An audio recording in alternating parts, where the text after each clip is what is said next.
Sin un final a la vista, la guerra en Gaza cumple 100 días. Se trata del conflicto más largo y sangriento entre Israel y el grupo islamista Hamas, que deja casi 24.000 palestinos muertos, alrededor de 1.200 asesinados en Israel y más de 130 rehenes cautivos en Gaza, y que además ha provocado el desplazamiento de más del 80% de la población gazatí. Liberan en Ecuador a todos los trabajadores penitenciarios que habían estado retenidos en cárceles del país desde que estalló la ola de violencia el pasado fin de semana. La noticia fue confirmada por el presidente Daniel Noboa, quien felicitó a las fuerzas de seguridad del país.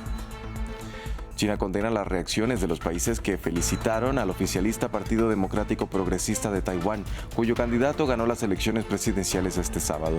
Beijing instó a los gobiernos extranjeros a no realizar lo que llamó acciones incorrectas.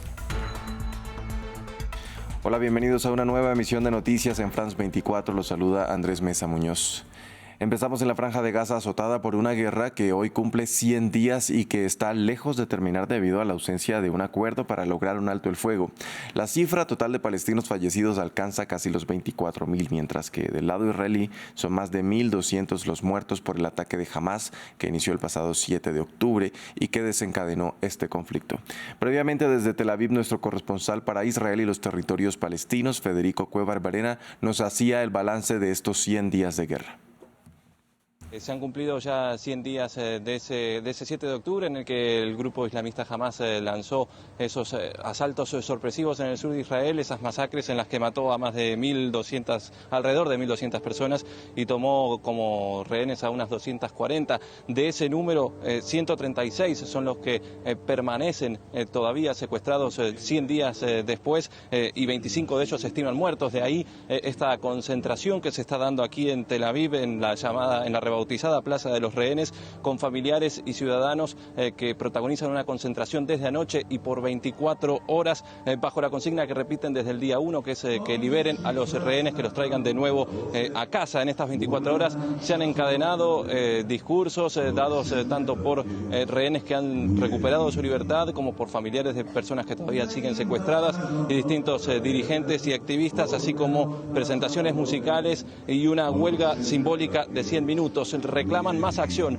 al gabinete de guerra de Benjamín Netanyahu. Algunos de ellos incluso en la protesta de anoche llamaron a nuevas elecciones para elegir a un nuevo primer ministro, mientras que también piden más acción a los organismos internacionales y a los países mediadores.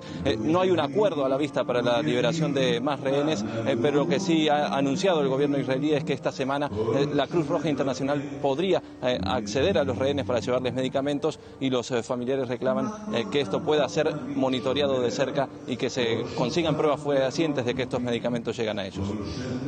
Federico también nos contaba cuáles eran los últimos acontecimientos en terreno. Sí, en Gaza han sido 100 días de bombardeos continuos, indiscriminados y desproporcionados, según denuncian las organizaciones humanitarias y los periodistas en el terreno, que al fin y al cabo son nuestros ojos, dado que los periodistas internacionales no pueden ingresar a Gaza por disposición de Israel y también de Egipto, que son los que controlan los accesos. Son más de 23.000 los muertos, es decir, 1 de cada 100 de los 2,3 millones de palestinos que habitan la Franja de Gaza. Más de 10.000 son menores de edad y se estima que unos 7.000 están bajo los escombros. También más de 60.000 heridos, es decir, 3 de cada 100 de los habitantes de Gaza. Según el Programa Mundial de Alimentos, 9 de cada 10 personas pasan 24 horas o más sin comer, y con la destrucción del sistema de salud, de la educación y de familias enteras que han afectado ese tejido social de la Franja de Gaza. En palabras del comisionado general de la Agencia de la ONU para los Refugiados Palestinos, Philippe Lazzarini, la muerte masiva, destrucción, desplazamiento, hambre, pérdida y dolor de estos últimos 100 días están manchando nuestra humanidad compartida. Cambiamos de tema. Cerca de 180 funcionarios penitenciarios que estaban tomados como rehenes por reclusos en 7 cárceles de Ecuador fueron liberados la noche de este sábado. El anuncio lo hizo la agencia penitenciaria SNAI, confirmando un tuit del presidente Daniel Noboa. El país enfrenta su peor crisis de seguridad desde el pasado fin de semana y tras la fuga de uno de los principales narcotraficantes del territorio ecuatoriano. Para ampliar este tema conectamos con nuestro corresponsal en Quito, Gustavo Ortega. Gustavo, muy buenos días. Cuéntanos qué se sabe hasta el momento de la liberación de estos rehenes y de las condiciones en las que fueron liberados. Sí, muy buenos días para ti. Lo que se sabe es la información que ha emitido el gobierno nacional posteriormente de la noche, ya un mensaje de la noche del día de ayer. El presidente de la República emitió un mensaje en la red social Twitter donde felicitaba el desarrollo de las operaciones por parte de la Policía Nacional y del Comando Conjunto de las Fuerzas Armadas, donde básicamente informaba la liberación de tanto guías penitenciarios como personal administrativo. Se conocía que había al menos 150 guías penitenciarios que estuvieron retenidos durante los últimos 5 días, además de un aproximado de 20 trabajadores administrativos. Poco a poco habían sido liberados. Se sabe que esto también habría sido gracias a la colaboración de la Iglesia. ¿Qué se sabe también? Se han dado cifras de lo que el Ejecutivo Nacional llama el operativo Fénix, el operativo de seguridad Fénix, en lo que el gobierno ha dado algunas cifras. Ha dicho que durante estos 5 días, luego de la declaración del estado de excepción y de este estado de guerra, lo cual ha dicho el Ejecutivo Nacional, se han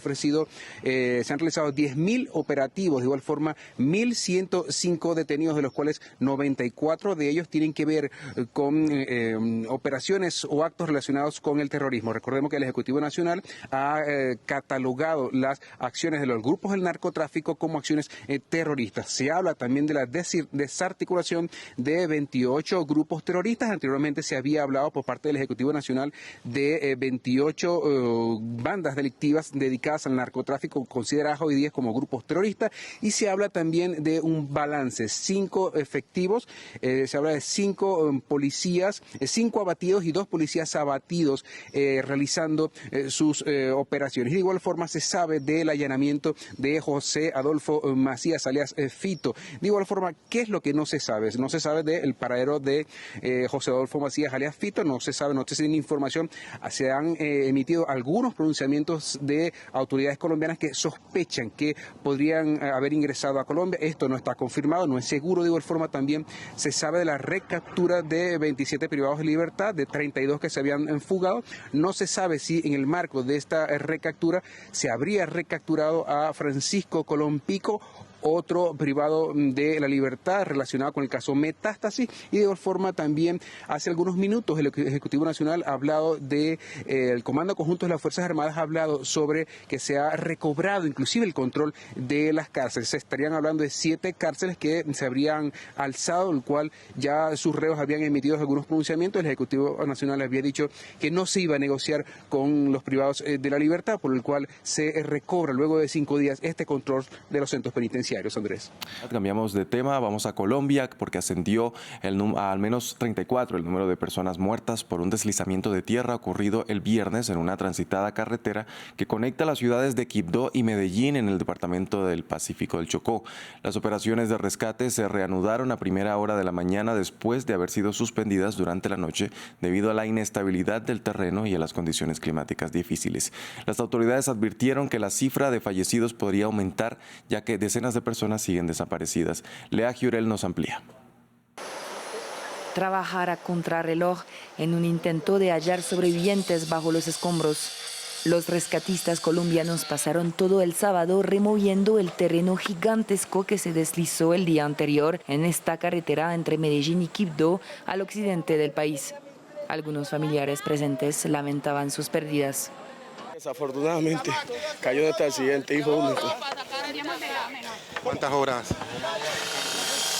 Nosotros llegamos aquí, estamos desde las 3 de la mañana y como a las 6 llegaron los organismos de socorro, ya se empezó con la búsqueda y la sacada de los cuerpos. Este video compartido en redes sociales muestra el momento impresionante en el que en medio de un torrencial aguacero, un pedazo de la montaña se desprende y sepulta una fila de carros. La Defensoría del Pueblo pidió que se abra una investigación para determinar si este deslizamiento de tierra era previsible. Llamamos al Instituto Nacional de Vías a que actúe con rigor a la hora de llevar a cabo las obras en las vías del Chocó, en particular para tomar las medidas que eviten poner en riesgo a quienes las transitan. Hemos recibido información sobre los retrasos que se han venido dando en las obras de la vía donde ocurrió la avalancha. Por tal razón, será necesaria una investigación de las autoridades competentes. El presidente colombiano Gustavo Petro prometió toda la ayuda disponible para el Chocó en esta horrible tragedia, Mientras Colombia atraviesa un episodio de sequía, el Instituto de Hidrología, Meteorología y Estudios Ambientales había advertido sobre el riesgo de fuertes lluvias en varios departamentos fronterizos con el Pacífico y la Amazonía. Pasamos ahora a Guatemala. Hoy Bernardo Arévalo asume como presidente del país centroamericano después de una transición caracterizada por los ataques judiciales del Ministerio Público. Desde su victoria en agosto, la Fiscalía insistió en la inhabilitación de Arévalo y del partido Semilla, advirtió detenciones de la vicepresidenta y hasta allanó el Tribunal Supremo Electoral para confiscar las actas de los comicios. Pese a tomar el poder, los analistas anticipan que la lucha legal contra el progresista continuará.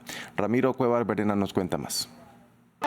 Este domingo, Bernardo Arévalo de León tomará posesión de la presidencia de Guatemala. El progresista, que se impuso en la segunda vuelta de las elecciones de agosto pasado, iniciará su ciclo después de una transición marcada por la embestida judicial.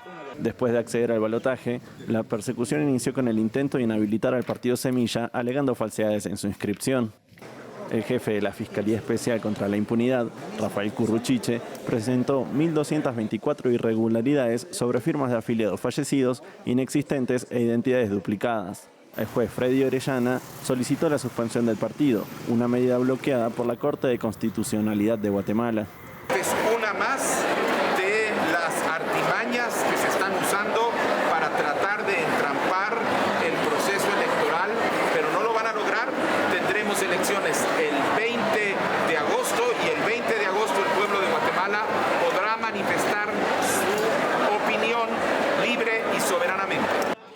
A 3 días de la segunda vuelta, Curruchiche insistió en la suspensión del partido Semilla y vaticinó allanamientos y órdenes de solicitudes para levantar fueros. Con la victoria de Arévalo consumada, la Fiscalía allanó la sede del Tribunal Supremo Electoral y se llevó a la fuerza las actas de los comicios donde ganó el partido Semilla. Las autoridades del ente electoral calificaron esto como un secuestro. Que la circunstancia de que emane de un órgano jurisdiccional no significa que sea legítima o legal, porque se está cometiendo muchas ilegalidades que atentan contra el orden electoral. Los sucesivos ataques, que también alcanzaron amenazas de detención contra el binomio presidencial, generaron protestas masivas en las calles en su apoyo y fueron tildadas por el presidente electo como un golpe de Estado técnico. Con su posesión, Arévalo le pedirá a la fiscal Consuelo Porra su renuncia, pero los analistas remarcan que la persecución no caducará pronto. Ahora vamos a Asia. Siguen las reacciones a la victoria del candidato del Partido Democrático Progresista de Taiwán favorable a la independencia. Beijing condenó las declaraciones de países que felicitaron al presidente electo Lai Ching-te e instó a reconocer a la isla como una provincia del gigante asiático. Los detalles los tiene desde Taipei nuestro corresponsal Adrián Foncillas. Forma parte de la casuística geopolítica y de la cortesía más elemental que los líderes globales feliciten al que acaba de ganar las elecciones. Pero si ese líder es taiwanés y además no es el candidato cercano a Beijing, la ira china se da por descontada. Eso ha ocurrido pocas horas después de que Lai Ching-te se impusiera en los comicios de ayer sábado. La embajada china en Japón ha mostrado su oposición enérgica a la felicitación de Tokio al político taiwanés, que además calificó a la isla de socio extremadamente crucial y amigo importante. Esas declaraciones, sostiene la embajada, suponen una interferencia seria en los asuntos internos chinos. También ha protestado Beijing contra las declaraciones del Departamento de Estado estadounidense, que pocas horas después de los resultados aplaudió el sistema democrático robusto y el proceso electoral taiwanés. Y es que a la diplomacia china hoy se le acumula el trabajo después de los mensajes que también le han llegado a Taipei desde el Reino Unido, la Unión Europea o Canadá. Taiwán es la Taiwán china y estas elecciones no cambiarán el camino hacia la reunificación, ha dicho un alto funcionario de Beijing.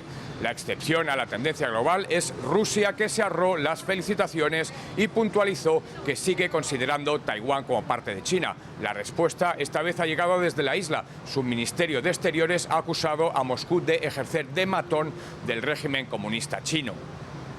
En Islandia, un volcán entró en erupción durante la madrugada de este domingo, lo que obligó a la evacuación de los residentes de la cercana ciudad de Grindavik.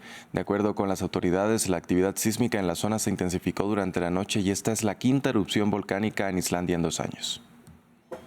Hasta aquí este informativo. Gracias por acompañarnos.